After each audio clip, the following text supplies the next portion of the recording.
Life आप जी सकते हैं अगर आप सुबह के 2 घंटे मैनेज करना सीख लें तो।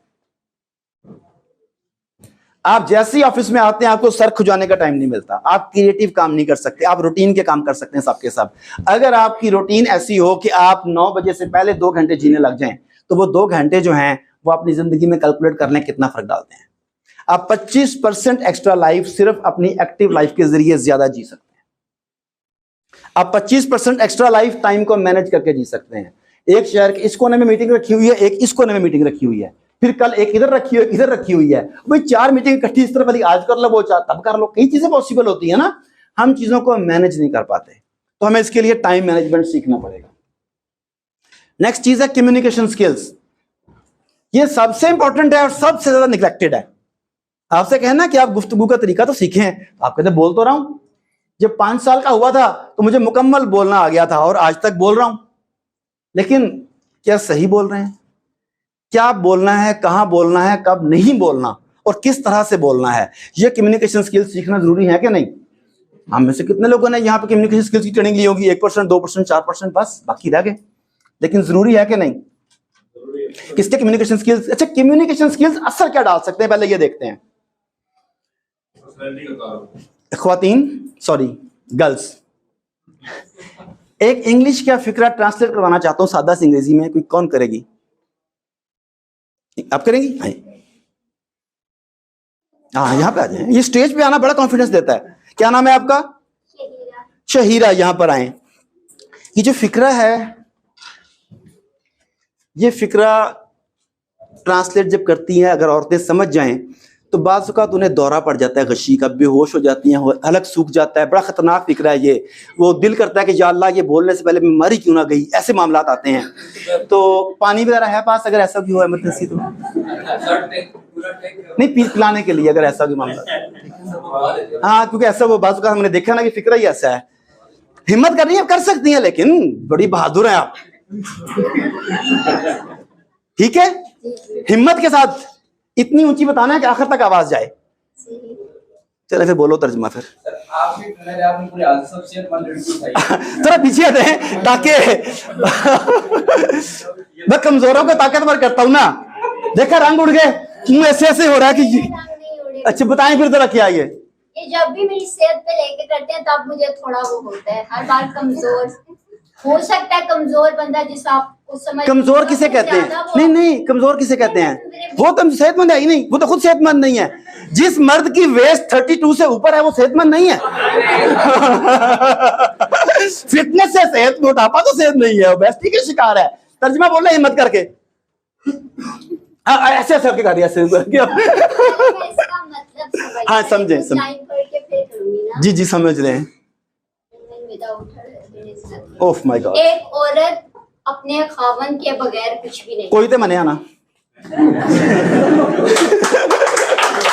अच्छा, इधर ही खड़ी रहे। अब देखें इन्होंने जो कहा, a woman without her husband is nothing. एक औरत अपने खावन के बगैर कुछ नहीं है। अब इसी फिक्रे को लफ्जों को छेड़े बगैर, लफ्जों को नहीं छेड़ना, अंदाज बदलूंगा तो क्या होता है?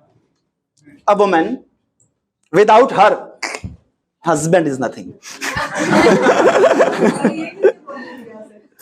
मैंने पहले एक्सप्लेन किया, अंग्रेजी बोल ली है मैंने, अभी मैंने अपनी बॉडी लैंग्वेज समझा दिया है। अब तर्जुमा करें जी क्या इसका? अ वुमन, एक औरत, तर्जुमा करें साथ साथ। अ वुमन, एक औरत, विदाउट हर, उसके बगैर हस्बैंड इज नथिंग। तशरीफ रखें।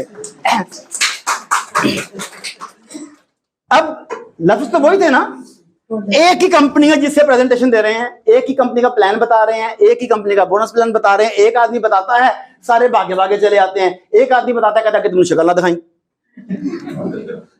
फर्क किस चीज में है? कम्युनिकेशन में ना। ओके, मर्द हजरात में से कौन उर्दू अच्छे तरीके से पढ़ लेता है? हेलो, कोई शादीशुदा कौन है यहाँ पे? तजर्बाकार बंदा चाहिए।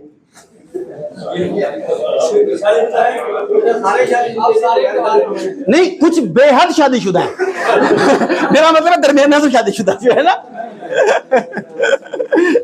जी आगे से कोई, जौनों में से कोई है शादीशुदा? जी शकील बुखारी साहब किधर है जी? खड़े हो जाए जी। अपनों नहीं मरवाया, जब भी मरवाया। अच्छा शकील भाई साहब, शादी को कितना अर्सा हो गया आपको?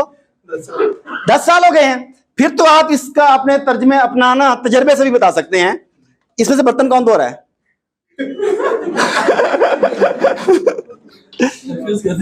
मतलब घर पे भी तजर्बा है, बर्तन कौन धोता है? बोले जरा फिक्रा। बीवी ने बर्तन धोते हुए शोर से पूछा, बर्तन कौन धो रहा है? तशरीफ रखें। अब देखें बर्तन कौन धो रहा है। फिक्रा वही है, बीवी ने बर्तन धोते हुए शौहर से पूछा, बर्तन कौन धो रहा है? बीवी ने बर्तन धोते हुए, बीवी ने बर्तन धोते हुए कौमा बाज शौहर से पूछा। फिर बीवी ने कौमा, यहां पर बीवी ने बर्तन धोते हुए बुखारी साहब से पूछा।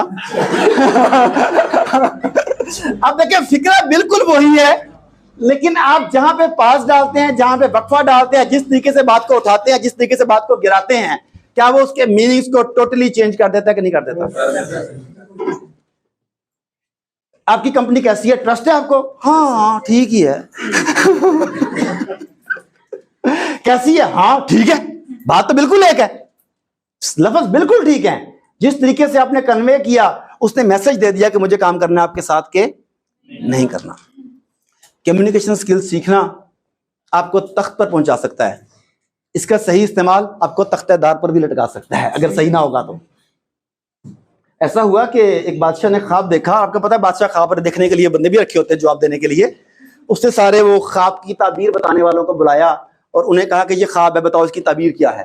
ताबीर बहुत बुरी थी। सब ने सोचा बतानी तो पड़ेगी। उन्होंने कहा कि बादशाह सलामत, आपकी तमाम फैमिली को आपकी आंखों के सामने मार दिया जाएगा। बादशाह ने कहा पहले तो इन सबको मारो ना जिन्होंने बुरी न्यूज दी है। दूसरा ग्रुप बुलाया, सेम, उन्हें भी मरवा दिया। तीसरा ग्रुप बुलवाया, नतीजा तो वही था। अब सारे डरे बैठे हैं कि आज मरवा दिया जाएगा। तो उनमें से एक आदमी कहता है कि अगर आप इजाजत दें तो बादशाह को इस सवाल का जवाब मैं देता हूं, लेकिन शर्त यह है कि मिलने वाला सारा इनाम मेरा होगा। उन्होंने कहा इनाम? वहां गर्दनें उतारी जा रही हैं और तुम कहते हो कि इनाम मिलेगा, तुम जान बचवा दो, हमारी यही काफी है। उसने कहा पक्की बात है कि इनाम मेरा? उन्होंने कहा इनाम आपका। अब वो बादशाह के पास गया, बादशाह ने कहा ताबीर बताओ। कहता जी मुबारक हो, बहुत अच्छा ख्वाब है। उसने कहा जी ताबीर बताओ। वो कहता है कि आपकी उम्र अपनी फैमिली में सबसे लंबी होगी।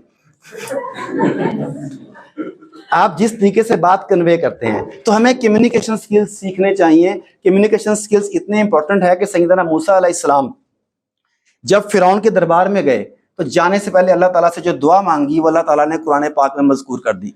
रब्बि इश्रह ली सदरी वयस्सिर ली अमरी वहलुल उक़दतम मिन लिसानी यफ़क़हू क़ौली, जो आज अक्सर स्पीकर प्रेजेंटर स्टेज पर आकर बोलते हैं, ये सैयदना मूसा अलैहिस्सलाम की दुआ है। और अगर ये मामूली फन होता तो सैयदना मूसा अलैहिस्सलाम इसकी तमन्ना ना करते। तो ये सीखना जरूरी है कि नहीं? बहुत जरूरी है। अगली चीज है जी ऑनेस्टी, जरूरी है कि नहीं? तो हमारी ऑनेस्टी ऐसी तो नहीं है। हमने चीजों को रिलेटिव रखा हुआ है, जहां पर जिस तरीके से इस्तेमाल करना पड़े अपने अल्फाज को, चीजों को गोल मोल कर लेते हैं। ऑनेस्टी कामयाबी के लिए जरूरी है या नहीं? कौन सी ऑनेस्टी? सवाल ये कौन सी ऑनेस्टी? जो आपके नजदीक ऑनेस्टी है, जो हकीकी ऑनेस्टी है, दोनों में फर्क होता है बाज़ औक़ात। एक आदमी, उसकी कपड़ों की दुकान थी, वो अपने बेटे को समझा रहा था कि बेटा मेरे जिंदगी में कई साल बिजनेस में गुजारे, उतार चढ़ाव देखा, नफा भी हुआ, नुकसान भी हुआ, लेकिन एक नतीजा निकाला है मैंने, कारोबार जैसा मर्जी चल रहा हो, ईमानदारी का दामन कभी हाथ से नहीं छोड़ना चाहिए। जिसने ईमानदारी का दामन हाथ से छोड़ दिया, ऑनेस्टी का दामन हाथ से छोड़ दिया, वो कामयाब नहीं हो सकता। बेटा कहता है जी जी अब्बा जान ऐसे ही है। आगे अब्बा जान ने कहा गलती कर ली, उसे एग्जाम्पल भी दे दी। अब्बा जान उसे एग्जाम्पल देते हैं कि बेटा अब तुम मेरी मिसाल देख लो ईमानदारी की, कि बंदा ईमानदार होना चाहिए। पिछले जुमे की बात है, एक औरत हमारी शॉप पर सूट लेने के लिए आई। सूट 5000 का था। मैंने सूट दिया, उसने पर्स खोला, कड़क टबर नोट निकाल के जब मुझे दिया तो मेरे हाथ में जैसी नोट आया मुझे पता लग गया कि ये एक की बजाय 2 नोट हैं जुड़े हुए हैं, ज्यादा पैसे आ गए। एक लम्हे के लिए कहता है मेरे जहन में आया कि ये 5000 तो बिल्कुल फालतू आ गए, ये 10 सूट बेच के शायद 5000 बचना था, ये तो अलग आ गए, मैं चुप करके ये पैसे हजम कर जाऊं। फिर मैंने कहा नहीं, ये ईमानदारी के खिलाफ है। मैंने अपने पार्टनर को बताया, 2500 उसने रखा, 2500 मैंने रखा।